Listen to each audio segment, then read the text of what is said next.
Hello, I'm Dane DiFebo, the museum educator of the National Civil War Museum here in Harrisburg, Pennsylvania. I bring to you this National Civil War Museum snapshot for the month of August, which is sponsored by UPMC Central Pennsylvania and the UPMC Health Plan. This snapshot deals with the events of 157 years ago as Union General William Tecumseh Sherman's military division of the Mississippi battled and maneuvered against Confederate General John Bell Hood's Army of Tennessee on the outskirts of Atlanta, Georgia. The series of earlier battles of the Atlanta campaign, as well as the efforts to attack and destroy supply and communication lines through August of 1864, certainly took their toll on both armies, as they fought to determine their fate and the fate of the South's chief supply hub. Today I'm going to provide a snapshot from the perspective of a Union surgeon named Justus Herrick. Since February of 1862, Dr. Herrick had been serving on the medical staff of the 17th Ohio Volunteer Infantry Regiment. This regiment had fought in battles to the west of the Appalachian Mountains in the war's Western Theater.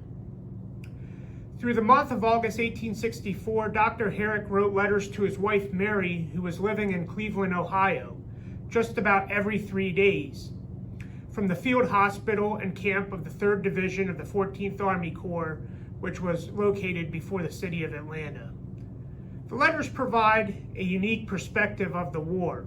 Besides those letters that recap and reflect on the strategic plans and outcomes of the fighting for Atlanta, there are some entertaining excerpts about friendly interactions between the lines of Union and Confederate troops as the campaign was proceeding.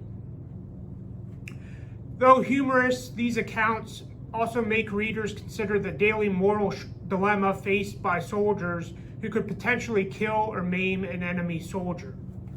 I'm going to read you some excerpts from these letters, which I have out on the table. And the first letter is dated August 11th, 1864, when Herrick wrote, quote, "An armistice is agreed upon by the men of the two sides on different portions of the line not to shoot when talk and traffic is carried on freely.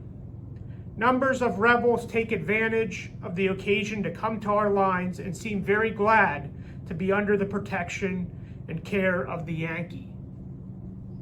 The second letter that I'm going to read from an excerpt from is written from the fortified encampment of the 17th Ohio Volunteer Infantry on August 24th, 1864.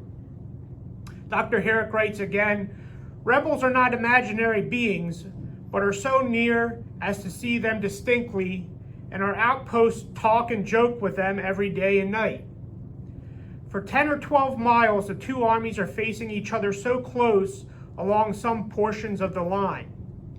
At times, during the day, firing is brisk and cannonading is mixed in ad libitum.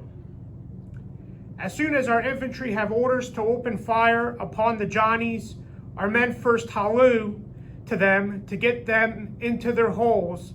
As they are going to be shot, you see a scattering among rebels and firing begins. If the Johnnies are ordered to fire, they give the same notice. When the order has been obeyed, some of our men sing out, 'There, Johnny, we are done playing. Let us trade now, with perfect confidence in each honor.' Guns are thrown down and cartridge boxes thrown off as a token of their acknowledgement of the armistice. This morning, our men hallooed, 'Ho, Johnny, have you heard the news?' 'No, what is it?' 'Hood holds Atlanta.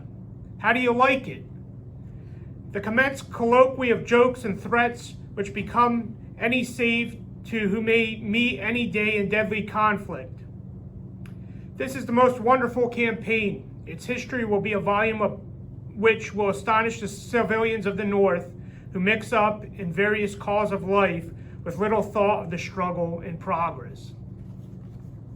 These are two examples of the nature of Union and Confederate armistices during the Atlanta campaign. Thank you for listening to this National Civil War Museum snapshot, and please subscribe to the museum's YouTube channel where you can view other videos like this. Thank you.